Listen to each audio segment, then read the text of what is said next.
My end goal has always been to have a reality style show, kind of like a Queer Eye on Netflix, but for people with acne. I find the war movies so fascinating, especially like the World War II movies. What people actually endured and went through during the World Wars is unfathomable for us living in this day and age. And I think that it's so important to remember where we came from and like the sacrifices that were made and these crazy things that happened. We need to be grateful for the things that we have here in North America. We also want to say a massive thank you to you listening right now, because if it wasn't for you guys, we wouldn't still be here at episode 100. Congratulations to us, Cris Brown, because today marks 100 episodes of the Clear Skin Chronicles. I remember back before I was like, should we start a podcast? I was actually nervous, Cris, to start the podcast. Who's going to want to listen to what we have to say? Who's going to want to hang out with us? Are people actually, I had all of that self-doubt actually kind of paralyzed me for a little while. And then one day I was like, you know what? Screw it. We're doing it. We're just going to do a podcast. We're going to put it out there. What's the worst that can happen? And here we are 100 episodes later. So we thought we would do a fun episode today, like a fun behind the scenes. We all love those. We thought we would tell the quick story of Stewart Wellness and the Clear Skin Solution came to be, how Cris and I came to be together, stuck with each other every single day, all day. Kind of talk about some lessons we learned, our guilty pleasures. We want to do some behind the scenes. Maybe talk about our top 10 favorite things. We want to share some of our favorite things that have happened. So I thought we would just should we tell them like the real reason why we're doing this off the cuff and behind the scenes stuff? Because neither of us felt like daying today. We got on, I'm like, I don't feel like daying today. Like, I just want to We want to party. We want to celebrate the 100th episode. We wanted fun. I don't want to have to like do in-depth learning, teaching, education. I just want my brain to not have to brain. I don't want a day. I don't want a brain. Because we have those days as well. You probably are like, yep, same. I feel you on that. Let's tell the quick story of how KSW came to be, because this was actually a request from Paige and our assistant Caitlin. We get these questions all the time. How did you guys create this? Like, what did you go to school for? Cris and I actually went to the Canadian School of Natural Nutrition. I was working full-time when I started studying nutrition. I was working about 50 to 60 hours a week in television, had my full-time job as an on-air TV host, videographer, and I worked at Hockey Night in Canada on Saturdays throughout the playoffs and then Olympic Games. I was also exhausted working like crazy. And I actually never thought this would be, I never even dreamed this would be a career path for me. I truly always thought television was the end all be all for me. That was all that would ever happen. And here we are. We're almost like a decade into this. You and I, we kind of got into this nutrition, healthy living because we both had a history of being sick with autoimmune diseases, different things happening. The Western medical system just didn't work for us, and we found alternative ways to feel better. We just wanted to help other people feel better. So that's generally how most alternative health practitioners get into this line of work, is they had an issue that they dealt with. They didn't get better traditional routes. So they took an alternative way and now they feel better. In the beginning, I was actually working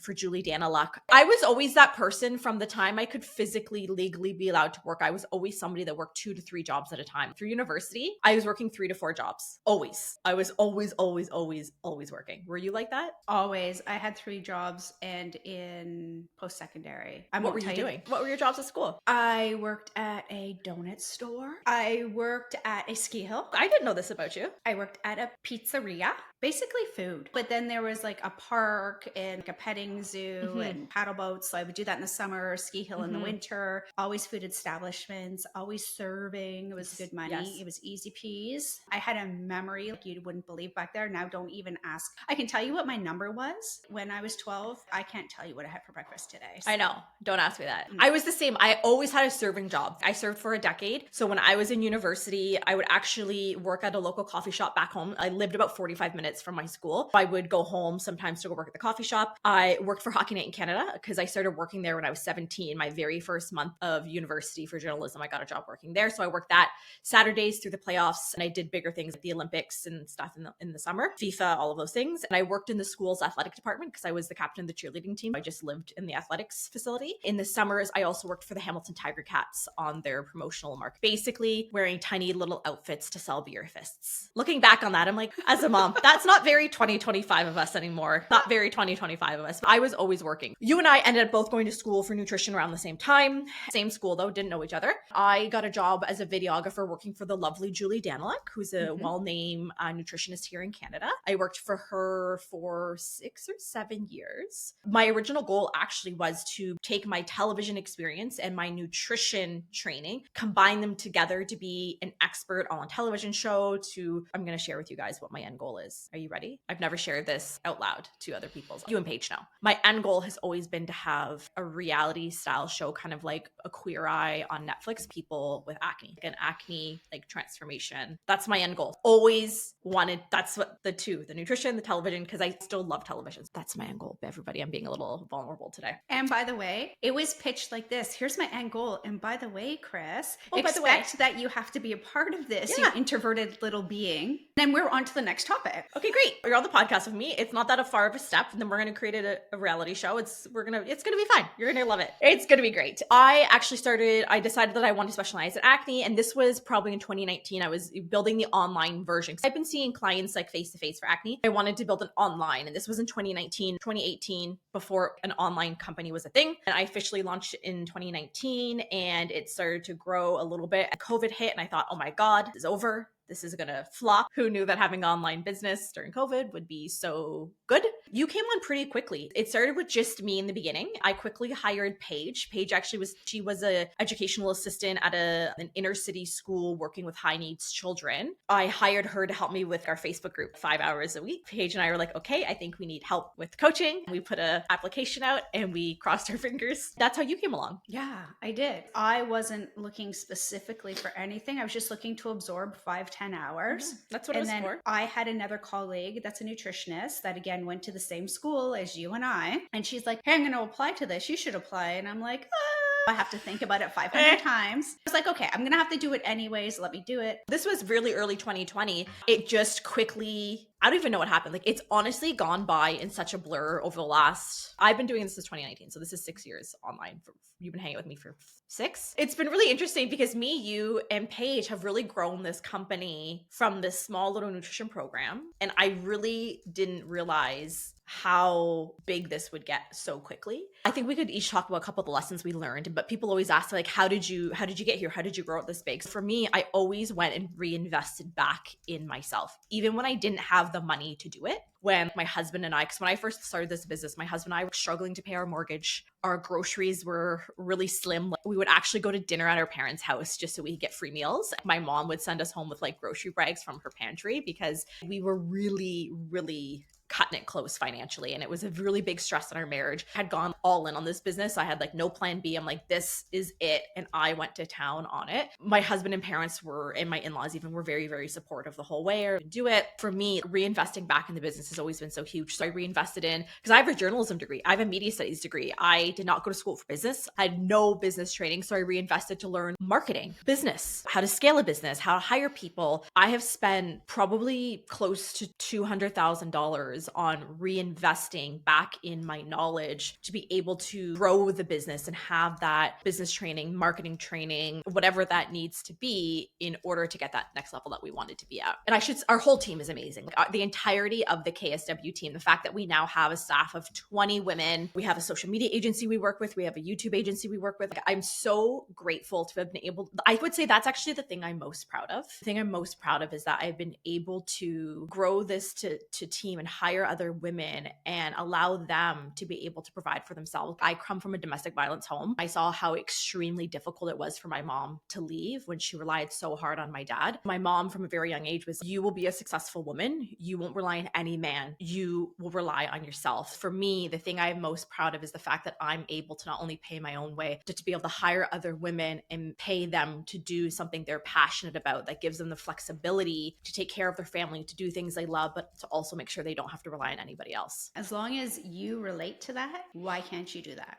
We don't have to relate to everything everybody tells us because it almost builds up those goals that we may or may not have. However, the fact that it aligns with what you want, it's great. And you're married and you're self-sufficient. However, you and Frank still work collectively. So that can be done too. It doesn't have to be when people say, oh, let's be honest, ladies, I am totally happy to rely on a man. If you're wealthy, it's to each his own. It really, for me, that's just something that was ingrained in me from childhood because I physically lived a different life than some other people do. This company is a result of my trauma. That's really what it comes down to. And I think that's a good kind of transition point to some lessons that we've learned along the way. For any entrepreneurs out there, business owners, that this is not an easy thing to do. It seems like all rainbows and butterflies from the outside because social media is so pretty and the website's so pretty and it's all of these lovely things. And it is very hard. The things you don't see behind the scenes, the tears and the meltdowns and the stress and the anxiety, it has been one of the hardest things I've ever done has been. We have this rule at KSW that between Paige, Chris, and I, only two of us can have a meltdown at a time because one of us always needs to be holding it together, and it's usually Paige. It's Paige, and then she's like, I'm sweating. I have to go shower. I need to go change my shirt. I'll give somebody else a little background here, like everybody else. Katie and I don't know if you've noticed, there might be a little bit of polar opposites and a lot of symmetry. Yeah. You might not see the symmetry so much for everybody else. The symmetry is very, it's kind of in grandma's curio with dust on it in the back there. Katie comes up with all these ideas and they flood and they flood and the flood. And where my meltdown comes back, because usually I sit back in my chair and I go quiet. I get the deer in headlights look from Katie and she goes, Cris Brown. Full name. Cris Brown. What are your thoughts? As I compose myself, because I am now at this point of deep breathing. Paper bag breathing. I usually say, when do you want this implemented? Well, tomorrow, obviously. Which is the answer all the time. How are we going to set this up? What's the time matrix? And I go into my whole thing. She's just like, the logistics. Well, of course you have to bubble pop that. I come up with the ideas, Chris. That's all I do. I come up with the ideas. I didn't know. So you meant like universe. We take the same program. We don't know each other. I apply. We don't know each other. But here's the universe. Chris, you need to go get your business degree. Katie is going to heavily rely on that sucker later on. Chris has got a business degree, but the universe knew that you're going to need this. Obviously. It's honestly, I call it my job security here at KSW. Oh yeah. No, you and Paige have signed in blood. Like there's no way out for the two of you. I don't accept resignations. For all the other coaches listening to this, please run now. Just kidding, because your contract's all in blood too, a little urine sample. We already have your GI maps. We know we all live. That's fine. What I think is really interesting, what I would say some of let's say the two biggest things that I've learned so far on this journey of entrepreneurship, and it is number one is the importance of mindset. And I think this can be related to literally anything in life that you do. Business, family, relationships, self-image, all of it is the importance of mindset on the journey. I always feel like I'm the same person at the core. I am a much different person now in 2025 than I was when I started this business in 2019. Some of the most important work that I did through this was actually the personal development, breaking limiting beliefs and breaking old patterns, whatever those lessons I had to learn just to keep going. I think that was the biggest thing is even though things were hard, having that resiliency, keep going even when things get hard. Cheesy saying, a smooth sea never made a skilled sailor. And whenever things are really, really difficult, I always say that to myself. A smooth sea never made a skilled sailor. You are faced with these challenges and the obstacles. They're growing you as a person. They're making you stronger into the person that you need to be in the future. So I would say the importance of mindset. We always see a direct correlation between when my mindset is on point, it's good, it's bad, and then when I've taken a nosedive plummet into an avalanche. I feel for security, privacy, and protection, I'm not going to answer that. Truly, mindset is such a make or break in anything that you do. And we especially see it with the clients. How many times do we see those messages at the ends of clients being, I thought this was just about my acne. My mindset has shifted so radically that that's the thing I'm most excited about. I love mindset. Often it might be me applying mindset to others, which kind of goes like this. I can't breathe. My chest is going to suffocate itself. Feel physically unwell. I'm nauseous. I'm starting to get a headache and I'm sweating, all of which before you came on did not happen. And I'm like, no, this needs to be faster. When I say can't breathe, I can't breathe. And it happens that quick. Here's something that people may not know. Somehow I have tapped into Katie's energy field and it's not little. Sometimes I have texted her and I have said, hey, what's up? What do you mean? I was working on this and I typed in your name and this is what happened. And now I'm messaging you. And all of a sudden she's like, well, since you asked, let me word vomit everything everything in my brain at the moment. That's what I mean about tapping into it. However, what does work is when you can pick up on those nuances, when you can listen to someone, when you can see their facial cues and the mannerisms and how they're just, if something's not quite, everybody notices their acne. Oh my gosh, you have one brewing right beside your nose and it's the tiniest. You're going to see it. We don't even tend to look up from the sidewalk when we're passing somebody. Now we're saying, and in the mindset, even between us and going through all these business transitions and everything, is let's look up, let's engage, and let's assess, because it gives you so much. You saying hi to that person, say that is having the bad day, could revert that. I'm going to play that back. And that's how energy flows. Some days, if you are having a bad energy day and you're in Katie's energy field, just buy a paper bag, just easier. I always try to be super transparent with all of these mindset, how I feel and the challenges, because I think it allows everyone listening and people scrolling Instagram to feel more real. You go on Instagram, and even it happens to me where I'm scrolling through and like Instagram makes you feel less than, makes you feel like you're not doing enough, that you're living a boring life. Like, I'm a mom, I have 2 little kids. It's Groundhog Day every single day. And when I'm on social media and I see all these people taking these beautiful vacations and these epic adventures and they're doing this and doing that, and I'm like, oh, well, I'm not doing those things. I'm literally doing the same thing that I've been doing every single day for the past however many years. Because it's like, that's a season of life. So anytime I can be transparent with the difficulty of the journey, the mindset challenges, because I think, again, from Instagram, I can see like things are all shiny and so good. You have it all together all the time. We're just like everybody else, and we have days where we're struggling and it's difficult, and we need somebody to pull us out of that dark hole and remind us of all the great things that we can do. And our whole team, kudos to them. This is what everybody does inside the team. It even goes down like this. It'll be like, hey, Chris, you looked a little bit stressed. I know you have all this on your plate. I have about an hour and a half on Thursday where I don't have anything planned. Can I take something off your plate? I didn't ask. When you foster that environment and when you look up from the sidewalk, then you don't need to tell. Like, I never said, I'm so stressed out. Like, somebody was looking up from the sidewalk, looked into my, I guess my curls were coming up a little bit too much. The horns. Mindset's huge. Please don't discount it. And it's constantly one of these uphill with ice snowshoe battle almost. You get to the top, you feel good for 3-4 days, and then all of a sudden it's you put your goals on again. We just keep going. And that's how we work. Sometimes just sit at the top of the mountain, have a picnic. Enjoy the view, hang out. Like, grab a little maki and some blueberries and just chill. And I think celebrating your wins, that's another thing that, to be honest, I'm being completely honest, I still struggle with that, because I am such a go-getter, overachiever. What's the next goal? We got check, that goal's done. What's the next one? Something I've been really trying to get myself to do is to, when you hit those goals, again, whether this is your health, where you're like, oh my gosh, I started eating better, I'm walking more, something relationship-wise, something with your, whatever that thing in your life is, when you reach that goal or that milestone, to really truly take a moment to appreciate it, to be like, okay, that's pretty cool. I just did this. Celebrate yourself, do something nice for yourself. Don't just check it off the list and keep moving. Then we're always just reaching for that next goal. And it's like, when are we truly ever going to be happy? An example is this morning, even though I didn't want to do like all the things, that was the day. I looked outside and there was a little bit of sun, and I just had this feeling come over me, and it was just joy.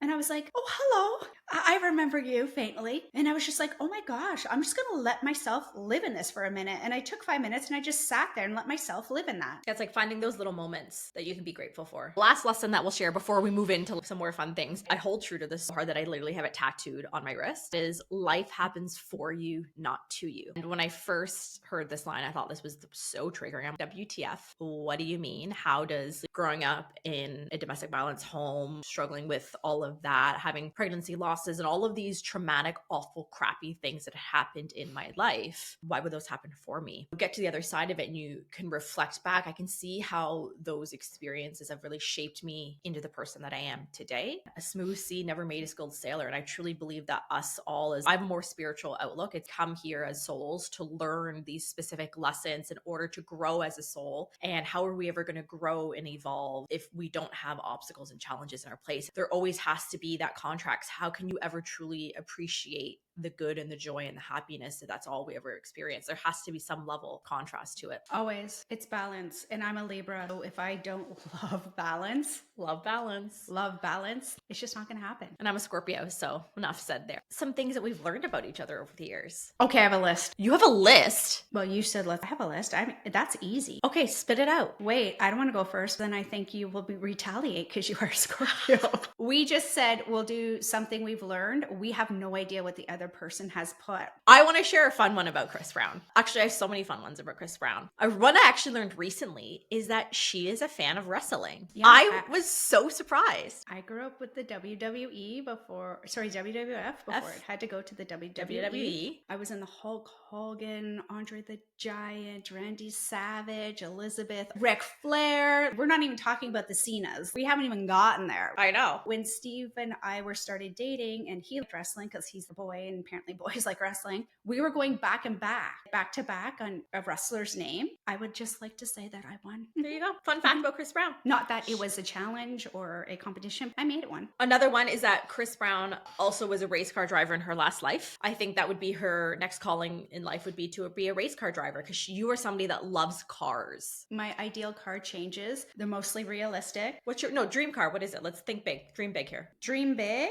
I don't think it would match your spit it out. Your vehicle. I would like a Ford Explorer, totally souped up. It's not like a Ferrari, McLaren, Lamborghini? No, because I would have my race car on the track. What's your race car going to be? It's just going to be pink. I don't care. I'll just have someone make it. Just a pink fast car. I do need some extra cushioning and whatever because Bruno's going to be my sidekick. Bruno, obviously the dog. Got it. That's a little sweating. Okay, so let me do this. Katie is the wrinkle-free wonder. She has made a deal with the skincare gods, or she knows something the rest of us don't. Perhaps she bathes in unicorn tears. Either way, I'm suspicious. Cris Brown, I told you I have this fine line right here. Take the little fine hair off your camera because there's nothing there. There's no wrinkles. I have been skincare obsessed. Die hard since I was like 7 or 8. I've been doing skincare routines. I'm intense with skincare, anti-aging, all the things. I do have some fine lines up here. Actually, you want to know what? I've been having to figure out new foundations to use. I'm not loving how they settle in my skin anymore. Here's another fun fact. I really feel that add to cart is actually your sport. It's my middle name, I'm pretty sure, add to cart. I feel if it can be ordered or delivered, you're on it. This is your efficiency queen status. 1,000. It's the efficiency. I work from home, so I'm not like out and about like I used to be, and I could stop by the mall or pop by and grab this. I order, and I live in the country too. For me to go like into the city, it's like a half hour. Everything is add to cart, ship to house. End of story. Efficiency is my middle name. Actually, I'm doing really well here. I can flow more.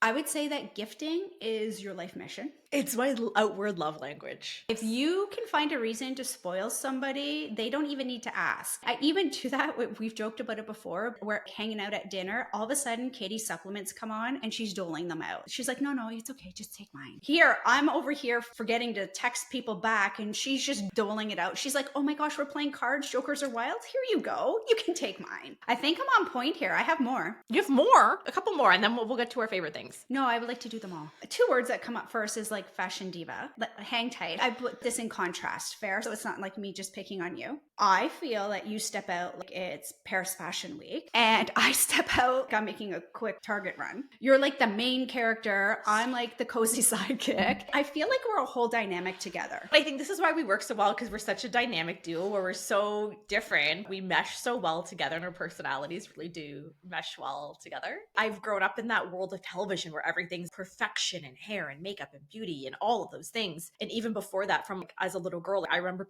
been painting my nails since I was 4 or 5 years old, taking the eyeshadow samples out of magazines when I was a kid. And I've always loved beauty and fashion. And I think working in that perfectionism world of television just really amplified everything for me. I found that since I've left television, it was actually really difficult in the beginning years to kind of tone down my TV-ness and that need for perfectionism all the time. Okay, this is a work in progress. It's a work in progress, everybody. It kind of does bring me into the AI superfan.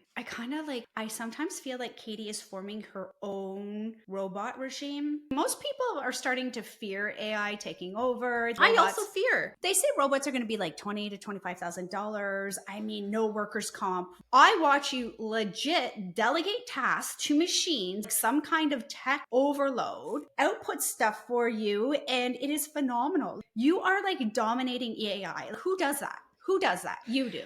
No, a fun fact about me is I'm actually very techie. When I was like 8 and 9 years old when computers first came out, I was like reformatting my family computers, installing all of the software. Like there is a tech issue, like my parents are calling me. I'm such a techie person that I can usually figure anything out, computers, all that kind of stuff. With when ChatGPT came out, it's been such a helpful tool in our business for so many different purposes. We call him Chatty. And I have to give a shout out to our social media agency, Lemon Collective. That's who gave us the name Chatty. We've really been able to utilize it in a way that supports all the things that we do in a really efficient way. Because I am all about efficiency. And I think you're also about efficiency. Yeah, I just don't have the patience. However, that's probably going to give you a little bit more of that innovation. So we could even say that's like an innovative machine, right? So you're constantly creating new ways. You're helping people escape the acne into the program, the online presence, right? No boundaries. We can go right across the world. So really no breakout is even going to stand it. Yeah, we need to be using electronics efficiently and for the right purpose. I'm not letting this go. Oh my God. Katie, people need to know. They need to know. Okay. When you told me this,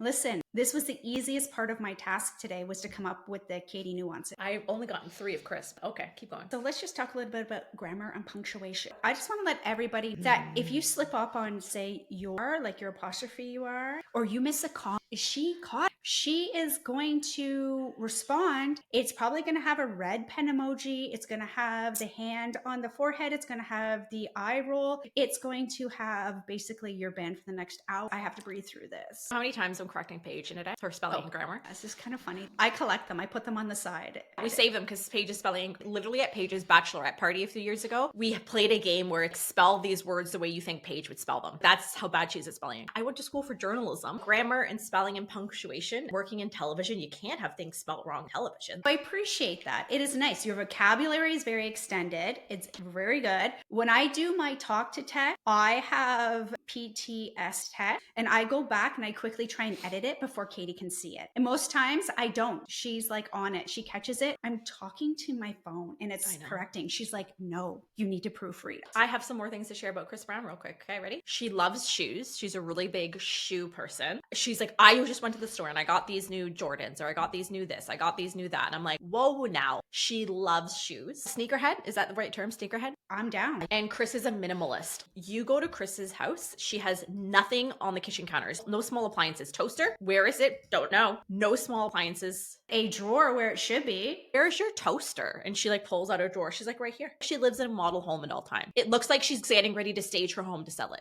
You go in her bathroom, nothing on the counter. Nothing. You have drawers. And if you haven't been able to tell, Cris Brown is very logical thing. I have not met a brain this in my life. Oftentimes, you have to really learn how to speak, Cris, because I think your brain is going so fast. You jump from like one topic to the next and you have to be able, she's like a train going down the road. She just veers to the left fork and you're like, whoa, where are we now? So you really have to be able to follow where because she's just thinking so fast. And we're like, okay, Cris, like pull it back. Wait a minute. What track did we just take? You do very well. I'm very good at it. You and Paige speak fluent Cris. Fluent Cris. And little sidebar is I'm high functioning autistic. What happens is I've already had the whole conversation. I've come to the conclusion. I've come to the 2 best options. I've made the decision. And so there's no A to B. And I didn't realize this about myself because people would be like, where are you going with this? But I was like, I don't need to talk about the rest. It's funny because whenever we have new staff members come on, is sometimes they'll send a message to me or Paige, what did Cris mean here? Because I couldn't actually figure it out. And we're like, oh no, she just means this. They're like, oh, okay. I was like, you just haven't learned how to speak Cris yet. It'll come with the territory. You can put it on your resume. I'm pretty sure you can put it as another language. It's another language. Speaking Cris. How about we finish this off with a couple of our favorite things that we're loving right now? Okay. Do you want to do that? Give me a guilty pleasure. My guilty pleasure, French fries with ketchup, like all day. That's my guilty pleasure. My food guilty pleasure is French fries with ketchup. Mine is chat time tea, no sugar, no ice, lychee or peach. I go to the store is chat time. The only one of its kind that doesn't taste like pure sugar. If you have to order takeout, what are you going to order? If I'm going to do like a quick takeout, I like Freshie. I can do different combinations. I don't always love to do animal protein outside all the time because of just all the stuff. We can combo it. I can bring 12 different people with me and there's options. So whether you want a rice noodle, you want a quinoa base, you want a kale base, like whatever. So it's like a big Buddha salad bowl. If you need to know, because I know you're going to ask, I get usually falafel. I love falafel though. I order from Happy's in St. Catharines because you can build your own bowl. I do like a chicken with a brown rice and greens and I get like like apple and carrots and cucumber and avocado and all of that, and beets, whatever I can. If I'm ordering like takeout, we live in the country, so we actually have to be at one of our mom's houses, one of our parents' houses to order takeout because they don't deliver here. I love to order like a really good craft burger from like the Works or Hamburger in downtown St. Catharines, where it's like a Wagyu beef patty and it has like avocado and arugula, and it's like a hearty homemade. I'll order that. They make it in-house. It's good. Yeah, that's I would say the unhealthier takeout that I would order. Okay, so same. I'll give you that. Do you have a coffee order? Like if you have to get it from a coffee shop, what are you gonna order? I'm not. You don't order anything from a coffee shop. Even if it's organic, unless I'm getting it in a non-paper, as it's really lined with plastics and let's not be fooled. So no, I will not. I am not wrecking that coffee and ingesting plastics. No, I can taste the plastics after 3 sips, or if, this is no word of a lie, if that coffee has been in that cup more than 60 seconds, I can taste the plastic. And I actually rarely order matcha when we go, if I'm like out somewhere. I'm such a matcha snob that I know most of it is just a crappy culinary grade. And I've literally ordered a matcha before, spit it in the garbage beside me, threw it out and kept walking in. That was vile. I rarely order a matcha out. I will generally order a coffee. If it's later than like 11, I'll order a decaf. But if like we're out and about at a rush, like we're traveling somewhere and I can't order matcha, I'll get a coffee with a non-dairy milk and honey. I just feel I'm sweet enough and I don't need the honey. I like honey or pure maple syrup, depending what they have at the wherever we are. Do we want to go to a top, maybe some of our favorite things we're loving right now? Do you have a list? Because one of our top emails that we put out once a month is the Katie's Favorite Things email, where I put up some things I'm loving right now, different categories. What are you loving? I am loving Thursday night quiet time because nobody is home in my house, just me and the pups. So I do love that. I love infrared sauna. And what I am loving is either I do heal frequencies and I just let it go through the hertz. If you guys could see Katie's face when I'm about to say this, I like to listen to mineral balancing and or educational podcasts on minerals. Not surprised in the slightest. I'm totally loving that. Chaga tea. Okay, so I'm doing that religiously. Everybody, if you see it, you probably see it. It's like brownish. This is really diluted. Those are my loves. What about yours? We know I love matcha, like a daily love. We often get asked what's Katie's favorite brands. I love Do Matcha. I love Emery, Emeri, and that's actually my niece's name. And I also love Matcha Curry, and Matcha Curry is from the US. So those are my top 3 favorite matcha brands. And I always make it the same way. I have an almond cow, so I make my own homemade coconut cashew milk, and I have it with honey or maple syrup, depending how I'm feeling that day. And I actually add some cacao butter into it, and it makes it so super delicious. And I heat the milk up on the stovetop and pour it in my blender and mix it all up. I would say matcha. Cris Brown, and if people follow me on social media, I love reading. Like I wish I could swear. I love the spicy books. I'm not even ashamed about it. If there isn't a trigger warning, I don't want to read it. What's the point? They're sexy books. Let's just be real. Put it this way. If you want to get pregnant, if you have lost your mojo, got a low libido? Read these. Read Katie's collection. Follow me on Goodreads. You can see all of my reads. She's got Paige hooked into this stuff. Yeah. Paige, who's never read a book in her life, by the way. I actually grew up when I was in grade 1 and 2. Fun fact about me, Cris Brown, is we would have reading competitions in the school, and for every 10 books you read, you would get a little worm on the wall. I won in the school 2 years in a row. In grade 1, I read 600 books, and in grade 2, I read 700 books. Your parents had to actually sign off on them. My mom was, I remember reading all those books. Well, as soon as they say competition, I'm winning. I'm going on the stage to get the prize. This is my prize. I know. Because we told everybody about the Scorpio. Fun fact is Scorpios really take their challenges severe. I'm always like, Frank, to my husband, I'm not a competitive person. He's like, you are literally the most competitive person I have ever met in my life. And this is coming from a former athlete. I'm like, I'm not that competitive. I love reading, and follow me on Goodreads because I fly through books. Like I read really, really quickly. I love the books. I'm a big bath person. We know I love baths. You love baths. I have a bath every night. I'm huge into reformer Pilates. It's been a game changer for my pain levels because I've dealt with chronic pain my whole life. Reformer Pilates has been such a game changer for me where it's helped reduce my pain levels, but I've also never felt as strong as I have doing reformer Pilates. And I love sleep. You love sleep. How do you end with that one? I know. What other things I love? I'm a huge music fan. If I could live at a music festival for the rest of my life, I would. I have music playing. Unless I am sleeping or in a meeting, I have music playing. Music over TV all the time. Love music. And then when I do TV, I binge. There is no I'm watching 20 minutes. I'm setting up shop. Get me my snacks. Yeah. That's what I do. I like it. And I said to one of the girls, you should really watch Schitt's Creek. It's super funny. And Mom, we hear you laughing all the time. And I said, and how much do I laugh? And they're like, not really. And I said, well, that should tell you how funny it is. It's so funny. We love it. Want to know a fun fact about me that you probably wouldn't think I like? I am obsessed. There's my word, obsessed with sport documentary. Even though And people, Katie, will you work at Hockey Night in Canada? Fun. I actually don't like sports, you guys. I'm not a sports fan. I'll go and watch hockey. I'll go watch a basketball game, the NBA. Like I'll go to those games. I'm not like following stats on my phone, my husband, and doing fantasy football and all of those things. I actually love sports documentary because of the mindset lessons that you learn from these athletes. Literally every sport documentary, you see how critically important mindset is in achieving goals. And one of my favorite sport documentaries is I actually love the Conor McGregor one that was on Netflix a few years ago. It's nothing but, and I didn't really know much about Conor McGregor or like anything going into it, but if there's a new sport documentary, I'm watching it. I just finished watching The Starting Five recently. I know that was last year, but I didn't get around to it. Any sport documentary, I'll watch it because it's so good for mindset. I'll give you a fun fact then. If there's a show and it's a true series or based on a true story, you'll watch it. Once I find that out, I Google it and I will not ever finish watching. No, Chris. I can't. I need to know. Just like you're pregnant, I need to know the sex for people. Also love war movies. I have seen every war movie out there. I find the war movies so fascinating, especially like the World War II movies. What people actually endured and went through during the world wars, unfathomable for us living in this day and age. And I think that it's so important to remember where we came from and like the sacrifices that were made and these crazy things that happened, because we need to be grateful for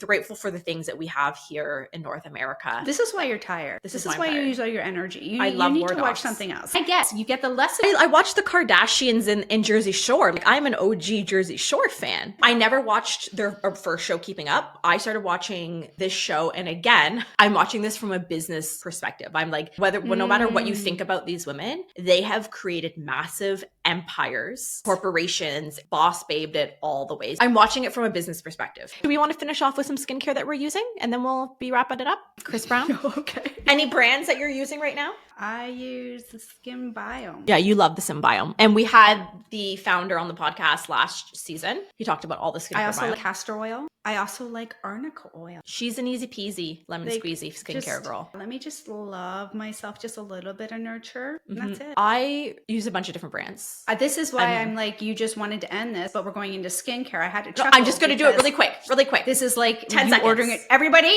order dessert because here comes Katie's drink. No, I love Osmosis, their medical grade line. I love their serums specifically. SkinCeuticals has some really great serums. I love their vitamin C serum. And I'm also trying their P-Tiox right now. Biologique Recherche, huge fan of their serums and their lotion P50. Can't even say that name. Clear Stem, which is a lot of acne sufferers know. I love Clear Stem, their hypochlorous acid spray. I love their You Are Sunshine SPF. Three Ships is a great Canadian female-owned brand. Some really great price points, some really great products. I love their kombucha cleanser. It's like a milky-based cleanser. They have some great masks. They have a really nice blueberry ceramide repair serum. So those are some great brands. What we did want to end off with was a couple client messages that we had. We'll be really done. I did not. I just showed up today. Like I did not have a set itinerary. I wanted to read a couple messages that I really, really love to hear from clients in the last few months. And they actually are from clients that have been on the podcast. So if you go back, listen to our podcast, we have one from Sabrina, one from Emily, and one from Hannah. Sabrina said, all I wanted on my wedding day was for clear skin. And when I woke up on my wedding day, I can truly say that my skin never looked better. I thought this program would take 6 months. Here I am 9 months into it, and I'm still learning new things. And my skin is improving every single day. There were moments when I didn't think it would work, day by day and choice by choice. My gut, my hormones, my organs all balanced out, and every day count. I'm here to tell you that the hard work and dedication to your future self works. And then she actually posted a photo of her wedding day. And the reason why I love that one is because I wanted clear skin for my wedding day. And there's actually photos I won't post because my skin looks so bad. Another one, Emily, I've gone without makeup because I was never sure if I get a chance at night to, she said, I've gone without makeup since the hurricane, just because I was never sure if I'd be able to never remove it at night. The old me would have never done that, but I have gotten so many compliments on my skin. I even started showing people my before and afters because I'm not embarrassed anymore. You guys have helped me change my life. Isn't that awesome? Like she's been going makeup free and getting compliments on her skin. And you see how the tool with motivation of somebody is like a beautiful combo. I love it. And then our final one is the lovely Hannah. What a little cheerleader this Hannah is. Like she was in there raw every single day. And she said in all caps, your skin will heal. No matter how bad it is, your skin will heal. It may be a few weeks or a few months, but you keep up your habits. This is coming from somebody who was on the birth control pill for 8 years and was very pessimistic by nature. I'm 7 months off the pill and thought for sure around this time that I would have post-pill acne. Horrible cystic acne. I am living reality of what I never thought I'd have. I promise you that it doesn't seem possible, often ends up possible. I didn't think I'd end up standing here right now typing this, and it has a beautiful picture of her clear skin. And mindset 101, and Hannah would agree. We spent more time with mindset with Hannah than anything else. And it was like a light bulb. As soon as she started making the connections on that mindset, she walked herself into that path, which was cool. And congratulations on your engagement. I know. I was so excited for her. She got engaged. And I was like, make sure you send me a picture. Her ring is beautiful. When all the clients said, hey, you're pregnant, we still haven't received any baby pics. Oh, come on. I know when clients are like, oh my gosh, I'm pregnant. I'm like, send me the baby photo. Ladies, get on it. Send me the baby photos. Like, I'm someone that wants to see photos of your babies, your children, your dog. I am one of those people. Show me the photos. Send me your dogs. Chris is like, I don't care about the kids, the dogs though. I want to see photos. Let me see photos of your kids. Post them. Let us see it. A little bit longer of an episode today, guys, but hopefully you enjoyed it. You had fun hanging out with us. And we also want to say a massive thank you to you listening now, because if it wasn't for you guys, we wouldn't still be here at episode 100. Hearing how much you guys have loved the podcast, whether in my DMs, sending us messages on the events that we do when you're becoming clients, hearing how much the podcast has helped you and how much you've enjoyed it is the reason why Chris and I keep doing it. So thank you so much for listening. And we get our topic ideas from your engagement. Please keep them coming. This is how we help you, that you can get on that path of clear skin. If you ever have an idea for an episode, just literally send me a DM. Say, hey, I love the podcast. I would love if Katie and Chris could talk about this. And we'll say, amazing, love it, adding it to the list. She is not doing a book reading, a passage from her book. Don't ask. What do you mean? What book? You are not, this podcast will not be a little SERP from your book, a paragraph. We would get banned. We would no longer be PG. Yeah. We have a PG rating here on the podcast. We can't even say poop with an S. We won't be doing any live readings of the books I read, everybody. Sorry. Hey, follow me on Goodreads if you do. All right, everybody, have a great day. We will see you next week on another episode of the Clear Skin Chronicles.